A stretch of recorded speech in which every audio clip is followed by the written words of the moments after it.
3 ম্যাচে টি-20 সিরিজের সেকেন্ড টি-20 ম্যাচে মাঠে নামতে যাচ্ছে বাংলাদেশ এবং আফগানিস্তান।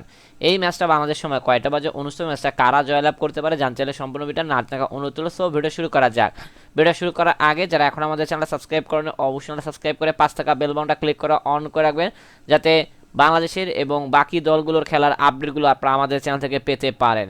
ম্যাচটা অনুষ্ঠিত হবে শারজা ক্রিকেট স্টেডিয়াম। এই পিচে ফার্স্ট ইনিংসের অ্যাভারেজ রান 157, সেকেন্ড ইনিংসের অ্যাভারেজ রান 129। এই পিচে একমাত্র হাইস্ট টোটাল রান হলো 215/6 উইকেট। একমাত্র এই পিচে লাস্ট 48টা টি-20 ম্যাচের মধ্যে 63% ফার্স্ট ব্যাট এবং অপরদিকে 38% সেকেন্ড ব্যাট জয়লাভ করছে। একমাত্র এই পিচে লাস্ট 10টা টি-20 ম্যাচের মধ্যে 76টা উইকেট দেখা যাচ্ছে পেসাররা, অপরদিকে 41টা উইকেট দেখা পেয়েছে স্পিনাররা। ওয়েদার আপডেট, ম্যাচ চলাকালীন সময় তাপমাত্রা থাকবে 33.1 ডিগ্রি সেলসিয়াস, বৃষ্টি হওয়ার চান্স 0%। একমাত্র এই দলের লাস্ট 10 ম্যাচের হেড টু হেড পরিসংখ্যান, যেখানে বাংলাদেশ 5টিতে অপরদিকে আফগানিস্তান 5টিতে জয়লাভ করে। সবকিছু বিবেচনা করে এই ম্যাচে আমরা আফগানিস্তানকে উইনিং টিম হিসেবে ঘোষণা করছি। ম্যাচটা অনুষ্ঠিত হবে অক্টোবরের 3 তারিখ রাত 9টা বাজে।